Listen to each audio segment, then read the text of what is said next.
Hello, everyone, and welcome to another episode of the Business Growth Show, where we talk about all components of business and how to utilize them for exponential growth.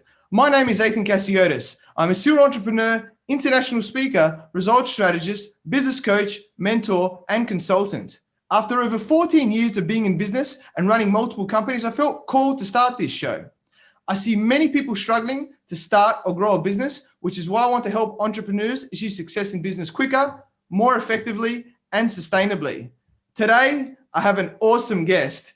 He is global alternative investor, serial entrepreneur, international speaker, and deal maker in all types of deals, including real estate deals, equity deals, venture capital, businesses, opportunities, and partnerships. He asks outside of the box questions to really understand if each deal is worth investing in or not.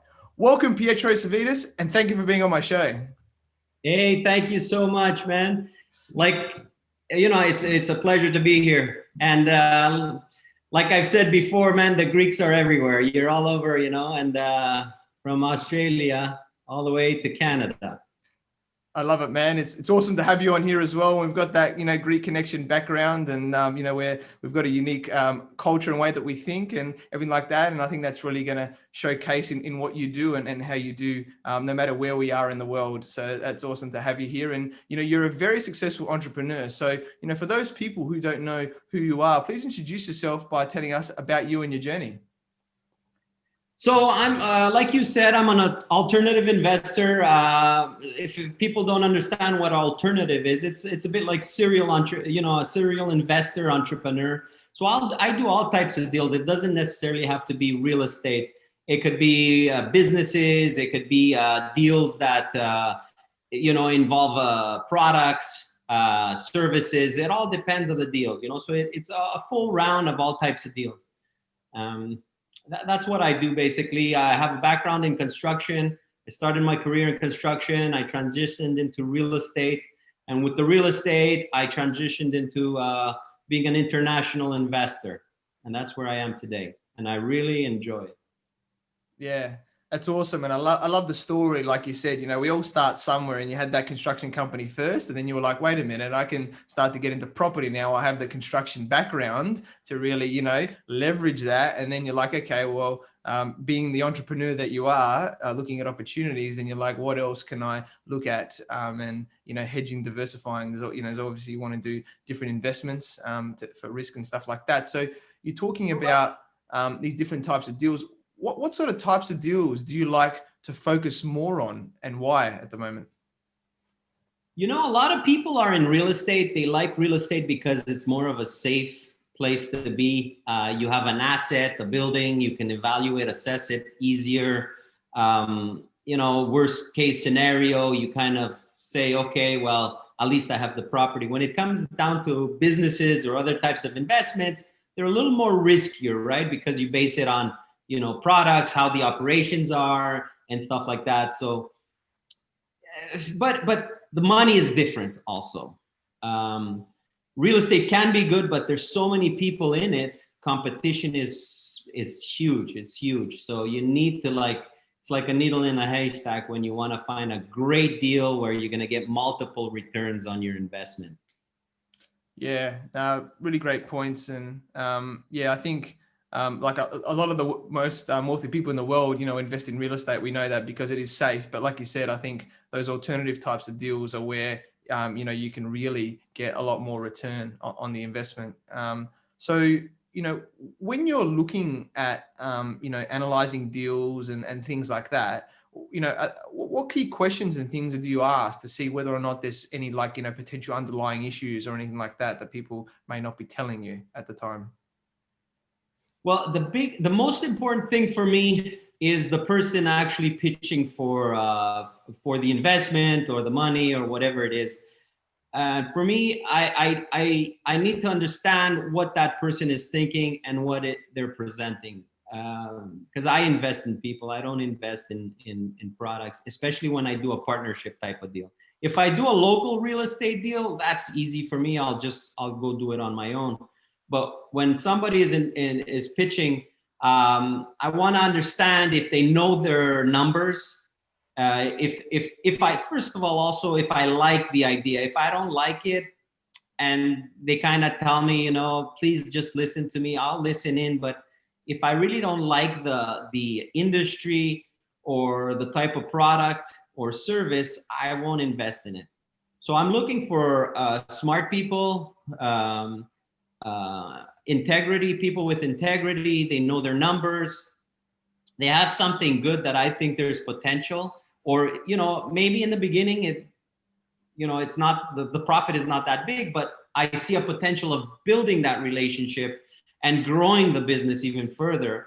I'll actually go for it too. So there's a few things that I look at when it comes down to it.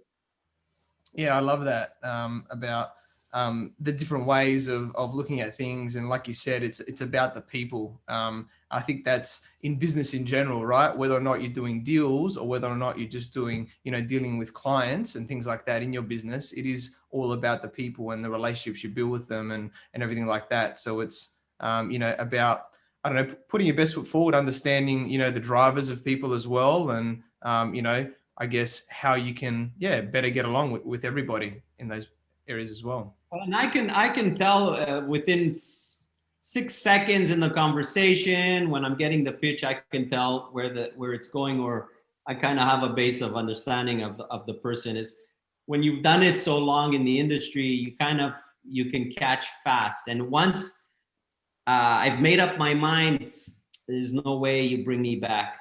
So, when people open their mouth, they gotta be, make sure you're humble, you have integrity, you say what it is. And if you don't know, just say you don't know. Don't try to bullshit, man, because it's not gonna happen. It's not gonna work, and you're jeopardizing yourself. So that's what it comes down to. So many awesome points, and like you said, unfortunately, there's a lot of fakepreneurs or whatever the term is that a lot of people are going out there that they're trying to, put this facade and they know all this stuff, or, they have all this stuff. And, it's unfortunate because they're trying to just get quick money for whatever reason. But then it's actually going to hurt them down the track because people, wealthy people or people that have, a lot of connections or, everything like that are potentially going to do business with them, that they're going to see right through them, like yourself, and then go, well, you're just killing your chances.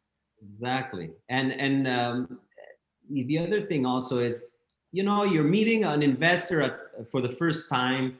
Don't expect, me to give you millions of dollars because you have a business or you have an idea.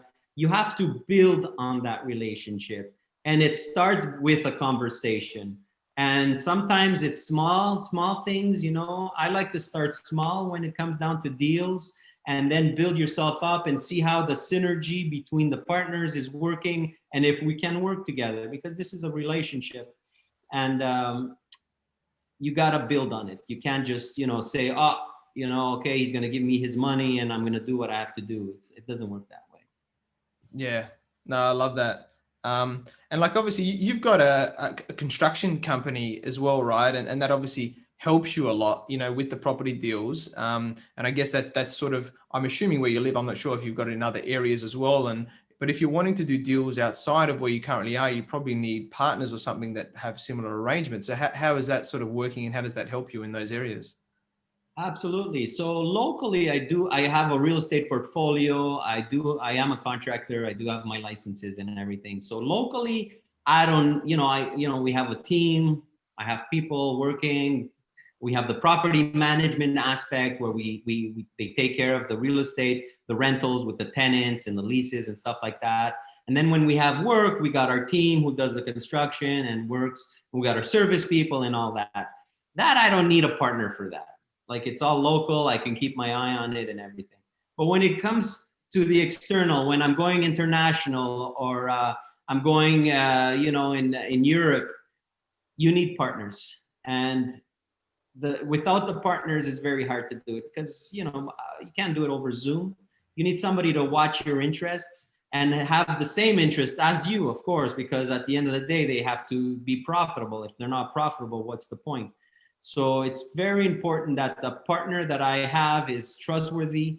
They have integrity, and, they have to have some type of experience. I'm not saying they need 20 years experience, but they have to have some experience, because somebody who's a beginner level needs to get their feet wet on their own a little bit and build a bit of that confidence, because if they're fresh and new and I get into invest with them, they're going to lose my money while they're learning the trade or the industry. And I don't think that's good.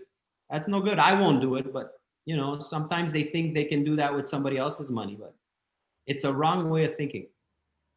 Yeah, I think you're right. And like you said, starting small and improving ourselves. It's all about results, right? In whatever we do. That's the biggest, thing that shows that we can actually do what we do. And just because you might have an awesome deal or business or opportunity doesn't mean that, people are going to want to invest in you or whatever like that. It's just, yeah. Right.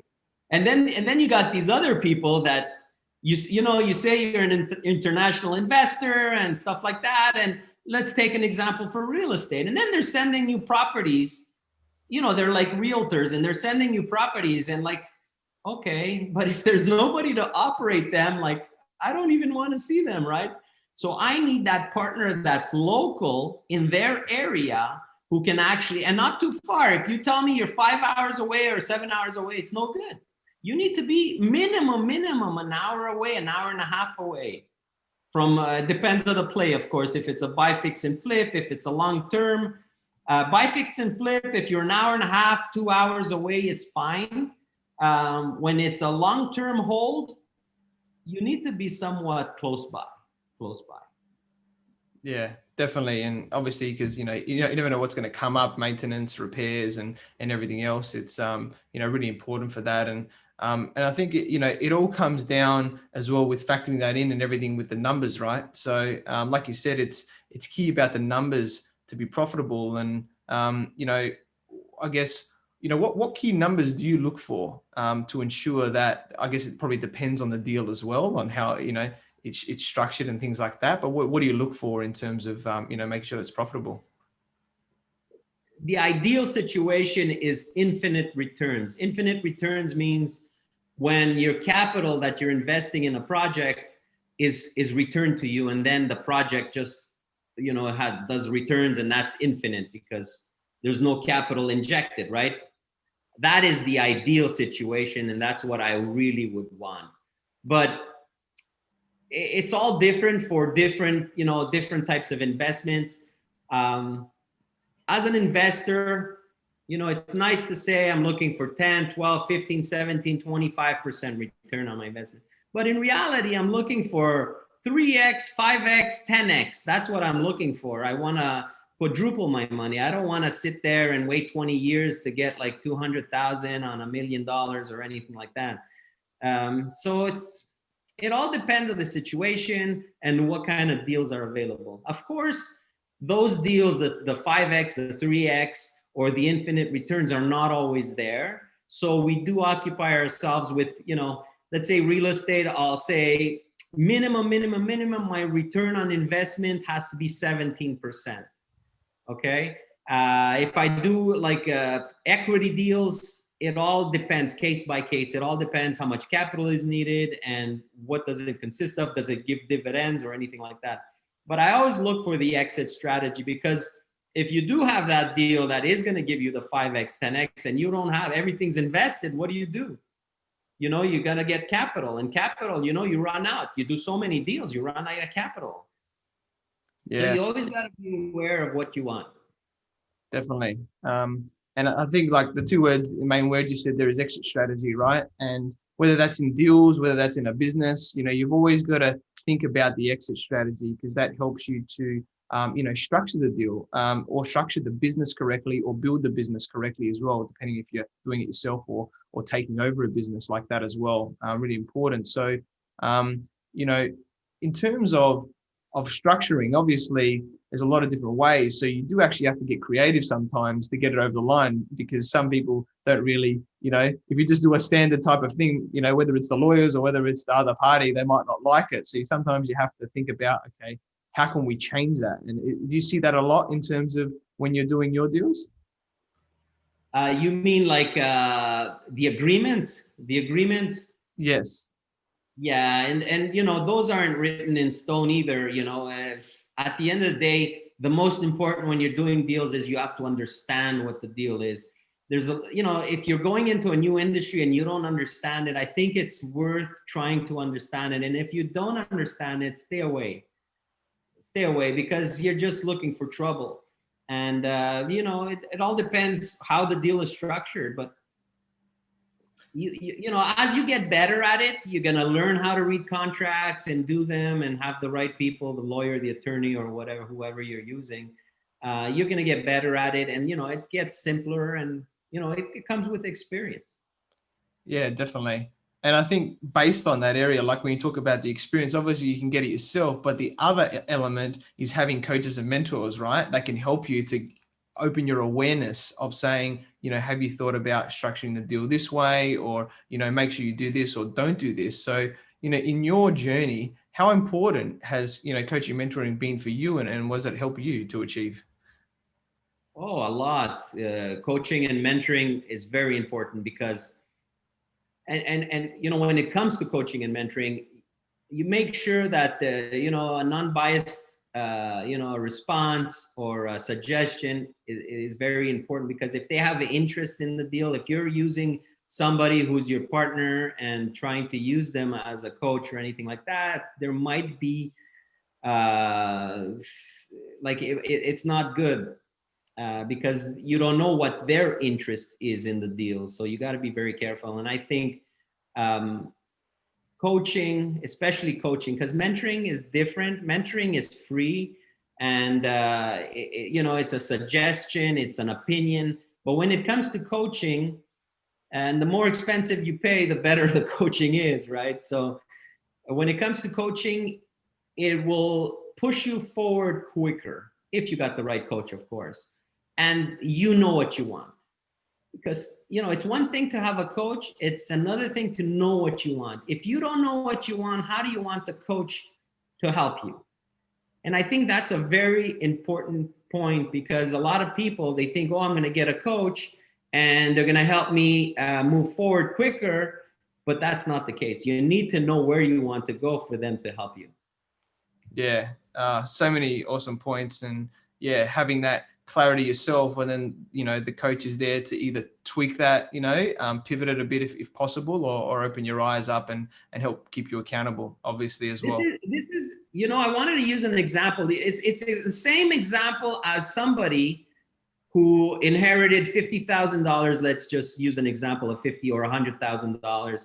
And then they'll call me and they'll say, oh, Pietro, I got $100,000. Where should I invest it? Just by saying that, that $100,000 is not going to last them that long, because they just don't have a clue. And it comes down to the same thing with coaching. You need to understand where you want to go with it. You understand? Now, if that same person came to me and said, I have 100,000, I'm planning to invest it in X, Y, and Z, and I'm looking at this type of return, what do you think about this strategy? That's a different way, right? So that's it. I'm using an example, but I think you got the message, right? Yeah, I think that's a really awesome point, is not just leaving it up to the coach to create all the answers. It's about, doing your due diligence, doing your research, and saying, okay, this is what I think the path should be. And then sometimes the coach is there just to validate it and says, yeah, that's an awesome thing. And that's all you need sometimes. And you can hit the ground running, because you got that little bit of potential doubt, in what you do. Or it's about, listen, that's not going to work exactly like this because of this. So just don't do that part, but do it like this. And then, big things. So there's a lot of different elements, but yeah, the certainty and everything, especially when the coaches, obviously they're further down the line than you, they've got the experience and the knowledge and stuff, is massive for everybody like that as well. Yeah. I agree.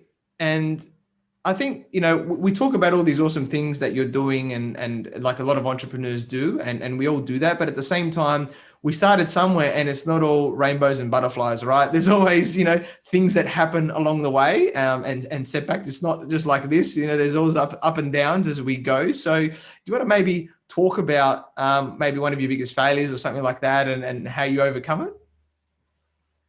So, Bill, I always believe that, and I tell my kids the same. If you want to build character, if you want to field, you know, to do business and to do big business, you need to have a strong gut. Without a strong gut, it's not going to happen. And how do you get that? How do you get that confidence to say, you know what, I'm going to take that risk, I'm going to do it? And it comes down to experience and getting your feet wet and trying something, getting challenged. And I've had the opportunity, and I call it an opportunity because I learned so much on, you know, I can call it a failure, but I came out of it. So I call it a success also. So, you know, I was in a point in time where I had so many deals, investments across the board. I had, you know, I didn't start like that. I started with nothing to lose, and I got involved with an investor partner, and we started a project. Then we had a huge fire. This was a real estate deal, and we had a huge project in the millions. So the fire came, and it was a claim in the millions. And you know, we were heavily mortgaged. The property was empty. We're talking about 100 units, and it needed a lot of cash. So I was borrowing cash, and now, you know, I'm starting to borrow cash. The insurance claim paid only 60% of what the damages were. We started renovating. Then I had the government behind me. We had a massive audit that dragged for 10 years. And then I had another property that I was tied into. The guy was suing me. Like, there was so many things across the board. And it, like I said, it takes a strong gut, and you have to be grounded.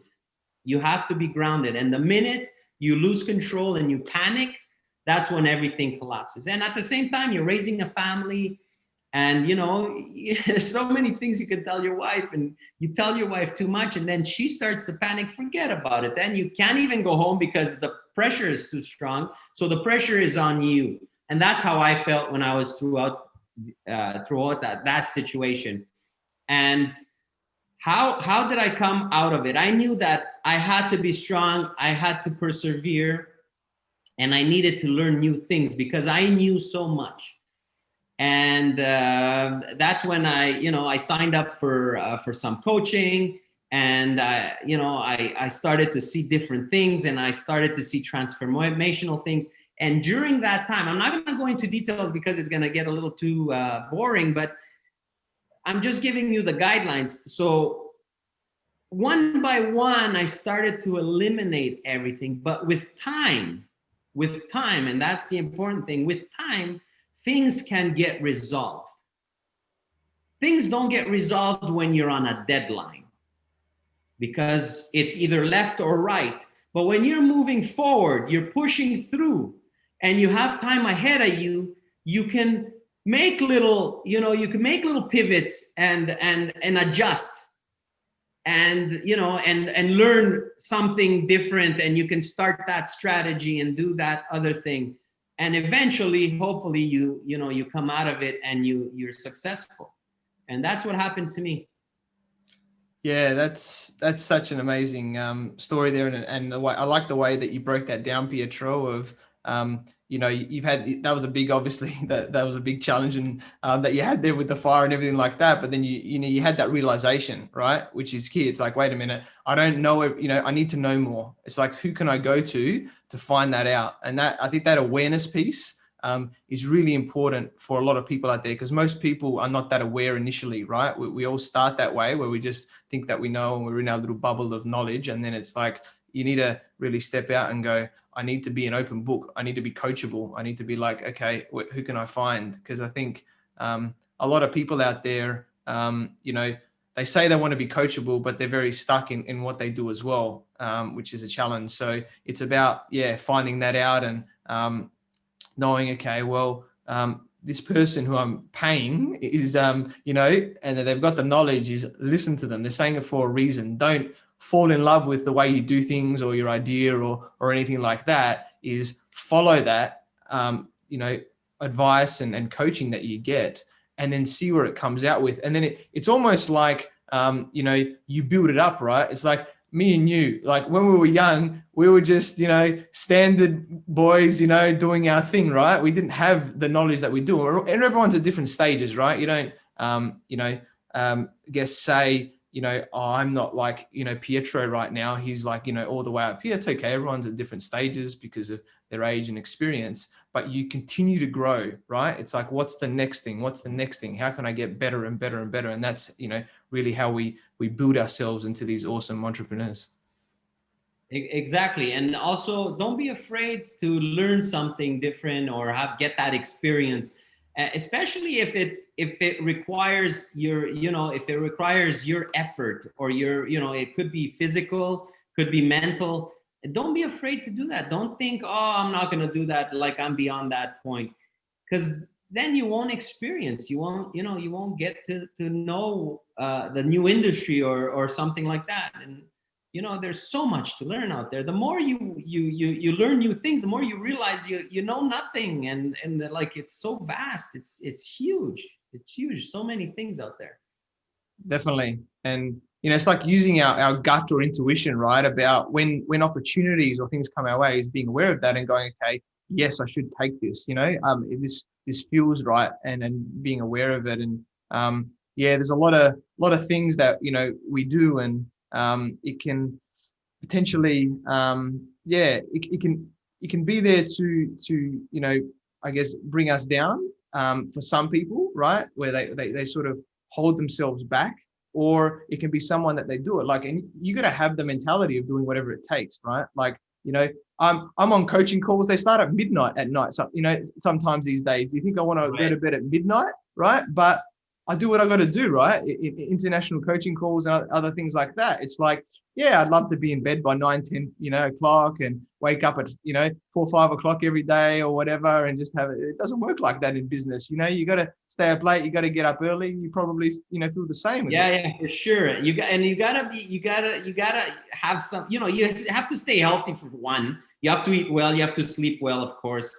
And you have to have a bit of that ambition. And I'm going to say this word, and you need a bit of curiosity. If you don't have curiosity, man, and what I mean by that is be curious to find something new or meet somebody new, because you just never know. You never know what that's going to come up with, right? Don't say, he's this, and be judgmental too quick. That's very important. A lot of people, humans, have that problem. And, we're judgmental. We judge people. But you just never know.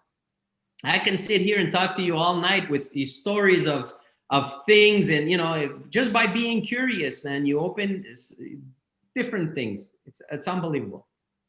Yeah, definitely, Pietro. I love that. Curiosity is very, very good for opening up our minds to new things. So I love that. So I guess finally, what one key piece of advice would you give to all of the entrepreneurs listening today? One key advice is just push forward. Start to be conscious of what you're doing every day. Like, a lot of people do the same thing over and over and over, expecting the different results, and that's not going to happen. Tweak it a little bit. Try something different. Instead of taking the same route to work, or wherever you're going or doing, take a different route that day. Talk to a different person. If you go to the same coffee shop, go to another one. Like, don't make it routine, is what I'm trying to say. Persevere, push forward. Even though times are hard sometimes and they're tough and you're not getting anywhere, tweak it. Do something different, push forward, but at an increasing level. Like try to, push your questions different. When you're talking to somebody and you're asking them always the same thing, is no good. So maybe you should ask it different, or let them start with the conversation and lead it on a different way. What I'm trying to say is, don't do the same thing over and over if you're not getting good results. Yeah, so amazing points there, Pietro. I completely agree with all that. And, that's, like JT says, how we change is how we succeed. And, we're not going to get to where we are from what we've always done. So, such amazing points there, Pietro. And, we connected at Mega Success where, you made yourself known with bidding for valuable items, along with your stage presence and everything like that as well. And, you've got a wealth of knowledge and experience in doing various deals, and you know when to delve deeper or walk away from them, which is, really important as well. So, I'm very grateful, that we've connected, and I look forward to working with you in the future as well. Thank you. Thank you so much. I really enjoyed it. Yeah, awesome. And, I'm sure, thank you, very much for your time today, Pietro. I'm sure many people have greatly benefited from your valuable wisdom. So how can people find you and get in contact with you? Well, I'm everywhere. I'm public. Just type in my name, Pietro, Pietro, and my last name, Savvides. You can reach out to me if you need anything, or you have a deal. If you have a deal and you need it, looking for a partner, well, just send me a text or a messenger, or I'm on LinkedIn also, and let's take a look. Who knows? Maybe we'll be partners. I love it. There's only one way to find out, delve into it. So, thank you everyone for watching and listening to this show where we talk about everything on business growth. You can find me on Facebook, LinkedIn, and Instagram as Athin Cassiotis, or visit my website, athincassiotis.com. I completely agree with you, or do I? The only way we know is if you tune in next time. So until next time, remember that our business grows when we learn skills and take action using them in spite of fear. Have a great day.